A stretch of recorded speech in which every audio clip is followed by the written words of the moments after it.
اعوذ باللہ من الشیطان الرجیم، بسم اللہ الرحمن الرحیم۔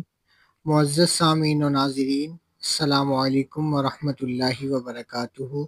امید کرتا ہوں کہ تمام احباب خیر و عافیت سے ہوں گے، ایمان کی اچھی حالت میں ہوں گے۔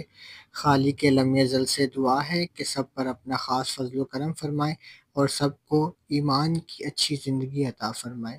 تو ویورز، آج کی اس ویڈیو میں ہم آپ کو ایک ایسا وظیفہ بتانے والے ہیں کہ جس کو پڑھنے سے انشاءاللہ آپ کا حافظہ بھی مضبوط رہے گا، اور کوئی چیز اگر آپ بھول جاتے ہیں تو انشاءاللہ اس وظیفے کو پڑھنے سے وہ بھی آپ کو یاد رہے گی۔ وظیفے کا ٹاپک ہے حافظہ مضبوط کرنے کا روحانی علاج۔ اگر آپ نے کوئی چیز کہیں اپنی سیو کر کے رکھی ہے، اگر آپ وہ رکھ کر بھول جاتے ہیں، یا اگر آپ نے کوئی اہم بات یاد کیا یا سبق یاد نہیں ہوتا، تو یہ اس چیز کے لیے آپ کا یہ عمل اور وظیفہ ہے، اور الحمدللہ یہ علماء سے، بزرگوں سے یہ وظیفہ ثابت ہے، اور قرآنی عمل ہے اور روحانی عمل ہے۔ انشاءاللہ تعالی جو بھی اس کو کرے گا، اللہ کے حکم سے اس کے حافظے میں بھی مضبوطی پیدا ہوگی، اور انشاءاللہ کافی ٹائم تک وہ چیز بھی اس کو یاد رہے گی اللہ پاک کے حکم سے۔ تو عمل کرنے کا طریقہ سماعت فرما لیجئے۔ سب سے پہلے آپ نے بسم اللہ الرحمن الرحیم 7 مرتبہ پڑھنی ہے۔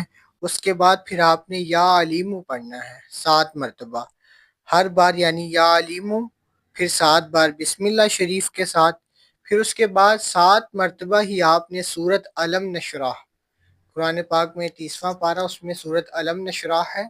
بسم اللہ الرحمن الرحیم، الم نشرح لک صدرک ووضعنا عنک وزرک الذی انقض ظہرک ورفعنا لک ذکرک فإن مع العسر یسرا ان مع العسر یسرا فإذا فرغت فانصب وإلی ربک فارغب۔ یہ سورۃ علم نشرح ہے، یہ آپ نے 21 مرتبہ پڑھنی ہے۔ 21 مرتبہ پڑھ کے پانی پر دم کر کے جس بچے یا بڑے کا حافظہ کمزور ہے اسے پلا دیں۔ انشاءاللہ تعالی اللہ کے حکم سے اس کا حافظہ بھی مضبوط ہو جائے گا، اور سبق بھی بہت اچھی طرح یاد رہے گا۔ اور اگر کوئی چیز وہ بھول جاتا ہے تو اس عمل کو کرنے سے انشاءاللہ تعالی اسے وہ چیز بھی کافی ٹائم تک یاد رہے گی، اور انشاءاللہ تعالی جو اس کی چیز گم ہوئی ہے وہ بھی اس وظیفے کو کرنے سے اور یہ عمل پڑھنے سے انشاءاللہ تعالی اسے وہ چیز بھی مل جائے گی۔ تو امید کرتا ہوں کہ آپ کو ویڈیو کی اچھی طرح سمجھ آ گئی ہوگی۔